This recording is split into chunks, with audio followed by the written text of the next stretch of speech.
آپ کو یہی میسج ہے بیٹے، تعلیم حاصل کرتے رہیں، رکنا نہیں آپ نے، 7ویں 8ویں نہیں یہاں پہ نہیں رکنا، 10ویں تک بھی نہیں رکنا، FSC تک بھی نہیں رکنا.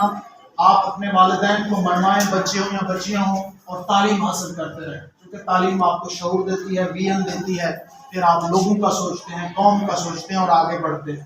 ٹھیک ہے، میں خود 3ری 4تھی جاب ہے میری چھوڑ کے، پھر ابھی بھی آگے جانے کے چکروں میں ہوں میں.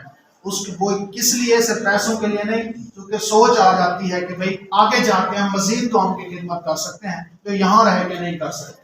تو اس لیے آپ آگے بڑھتے رہیں.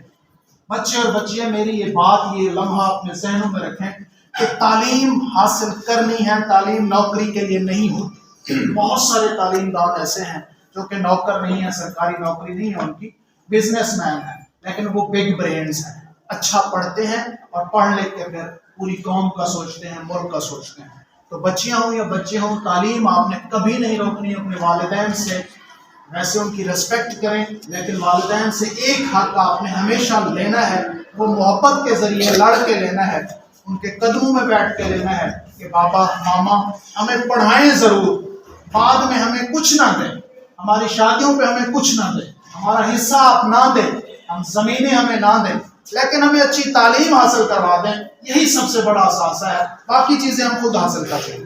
ٹھیک ہے، یہ میرے الفاظ یاد رکھیے گا ہمیشہ کے لیے. تعلیم آپ نے حاصل کرنی ہے، یہ موزن و ناری میں نہیں، آپ نے ہائی سکولز میں جانا ہے وہاں تک بھی نہیں، پھر آپ نے کالجز میں جانا ہے وہاں تک بھی نہیں، پھر اس کے بعد دوسرے شہروں میں جا کے حاصل کریں تعلیم. اس سے آپ کا جو ذہن ہے وہ کھلتا ہے اور آپ بہت ہی ذہنی طور پہ آپ بہت امیر ہو جاتے ہیں. اگر کم پڑھے لکھے ہوں گے تو ذہنی طور پہ امیر نہیں ہوں گے، پیسے کے لحاظ سے شاید آپ 2-4 دکانیں کھول لیں، لیکن آپ کے دل اور دماغ کنجوس ہوں گے، آپ امیر نہیں ہو سکتے.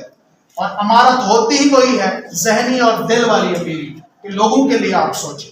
ٹھیک ہے، اپنے لیے ہر کوئی سوچتا ہے، بڑا وہی ہوتا ہے جو لوگوں کے لیے سوچتا ہے. ٹھیک ہے، تھینک یو سو مچ. میری یہاں پہ یادیں ہیں، مجھے آج بڑی خوشی ہوئی ہے جب میں یہاں پہ بطور پہلا ہیڈ ماسٹر تھا یہاں پہ، تو ہمیں بڑی محنت کرنا پڑی تھی. ایون کہ میں سلام پیش کرنا ہوں اپنے بچے کو اس کو کہ یہاں پہ انہوں نے اسکول کو بہت اپ گریڈ کر دیا ہے. میں دیکھ رہا ہوں یہاں پہ پیچھے، ہمارے یہاں پہ اس بلڈنگ کے پیچھے کنڈیلیاں ہوتی تھی، میں وہاں جا نہیں سکتا ہوتا، یاد ہے سر؟ اور یہاں پہ درخت بھی نہیں ہوتے تھے سین میں، ایک یہاں پہ کیچڑ ہوتا تھا، اس کے نیچے کبھی ہم پڑھ لیتے ہوتے تھے، اور پنکھے بھی نہیں تھے، یاد ہے سر؟ بجلی نہیں تھی، پنکھے نہیں تھے، تو بڑا مشکل دور تھا. اور آج میں نے جب انٹر ہوں اور دیکھا ہے تو مجھے ریلی بہت خوشی ہوئی ہے اور مجھے فخر ہے. آپ اساتذہ کرام کے اور بشیر صاحب شروع سے ہی ایک مہربان استاد، کہ میں سب سے زیادہ جس کو کریڈٹ دیتا رہا اسکول کے لیے، جو محنتی استاد ہیں وہ بشیر صاحب، اور ایک شفیق انسان ہیں، محنتی استاد ہیں. تو بیٹے آپ کے لیے یہی میسج ہے. اکثر ایسا ہوتا ہے کہ آپ کے یہاں پہ اسکول جو ہیں وہ صرف 8ویں تک ہوتے ہیں، آگے 9ویں 10ویں کے لیے دور ہوتے ہیں، جس طرح آباد پور ہو گیا، راجن پور ہو گیا، حسن آباد ہو گیا، یہ بہت دور پڑتے ہیں. تو پھر آپ مشکلات سے گھبرا کے پڑھنے نہیں جاتے، یہ بڑا مسئلہ ہوتا ہے.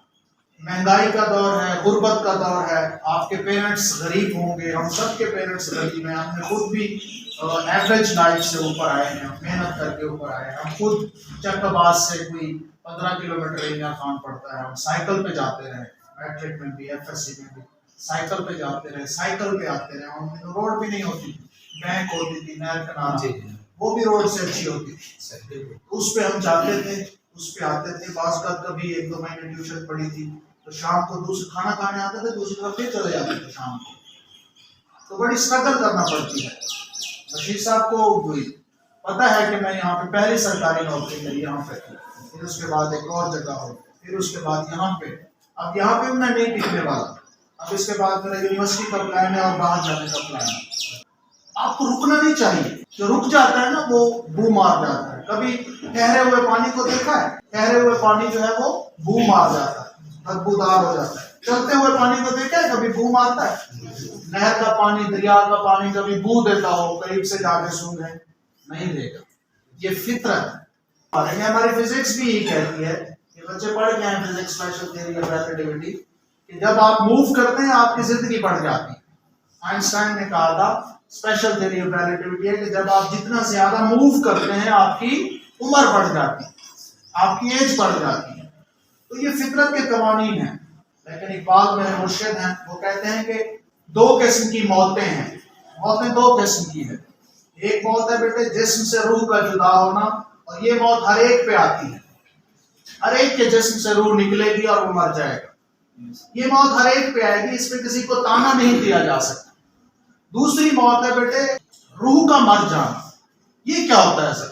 روح کا مر جانا سے مراد کہ آپ سوچنا بند کر دیں، آپ شعور نہ حاصل کریں، آپ علم نہ حاصل کریں، آپ غلام بن جائیں آسائشوں کے، آپ مشکلات سے گھبرائیں، آپ بے ضمیر ہو جائیں، خود ہی آپ کی ختم ہو جائے، آپ کے اندر احساس ختم ہو جائے انسانیت کا، آپ ایسے جانوروں کی طرح بن جائیں، کسی کی خوشی غم کا پتہ نہیں ہے، ٹھیک ہے، اپنی لائف خود کو آگے بڑھانے کا آپ کو پتہ نہیں ہے.